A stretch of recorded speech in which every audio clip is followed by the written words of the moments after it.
نفسیات کہتی ہے کہ اگر آپ خوابوں میں اڑتے ہیں تو آپ تخلیقی صلاحیتوں کے مالک ہیں۔ جب کوئی آپ کو یاد کرتا ہے تو اس کے 80% امکانات ہوتے ہیں کہ وہ آپ کے خوابوں میں نظر آئیں گے۔ جاگتے ہوئے آپ کے 80% خواب خفیہ پیغامات پر مشتمل ہوتے ہیں۔ سائنسدانوں نے دریافت کیا ہے کہ اچھی طرح سے آرام کرنے والوں کا چہرہ نیند سے محروم لوگوں سے زیادہ جوان اور پرکشش لگتا ہے۔ خواب دیکھنا بری یادوں کے اثرات کو کم کرنے میں مدد کرتا ہے۔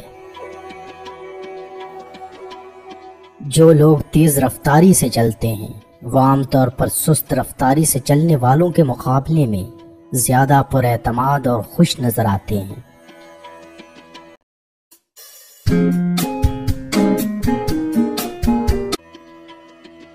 جب آپ کا کوئی جاننے والا آپ کے خوابوں میں نظر آتا ہے تو اس شخص نے سونے سے پہلے آپ کے بارے میں سوچا ہوگا۔ مسلسل نیند میں کسی کے بارے میں خواب دیکھنا اس بات کی نشاندہی کر سکتا ہے کہ وہ در حقیقت آپ کو بہت یاد کر رہا ہے۔ آپ خواب دیکھتے ہوئے پڑھ نہیں سکتے یا وقت بتا نہیں سکتے۔ نفسیات کے مطابق رات کو نیند نہ آنے کا مطلب ہے کہ آپ کسی کے خواب میں جاگ رہے ہیں۔ روشن خواب زیادہ خیالی اور صوفیانہ تجربہ کرنے کی طرف مائل ہوتے ہیں۔ رات کو زیادہ سوچنے سے سونے کی صلاحیت 25% تک کم ہو جاتی ہے۔ مطالعات سے پتہ چلا ہے کہ جو لوگ ایک سے زیادہ تکیوں کے ساتھ سوتے ہیں وہ اکثر تنہا اور افسردہ ہوتے ہیں۔ سونے سے پہلے آپ کا 90% دماغ ان چیزوں کا تصور کرنا شروع کر دیتا ہے جو آپ کرنا چاہتے ہیں۔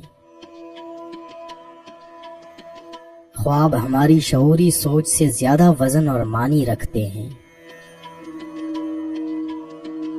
آپ ایک رات میں 7 مختلف قسم کے خواب دیکھ سکتے ہیں اور ہر خواب 1 سے 2 گھنٹے کا ہو سکتا ہے۔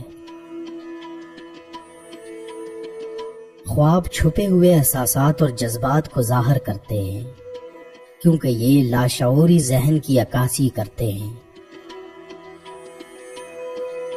آپ جس سے پیار کرتے ہیں اس کے پاس سونا نہ صرف ڈپریشن کو کم کرتا ہے بلکہ یہ آپ کو طویل عرصے تک زندہ رہنے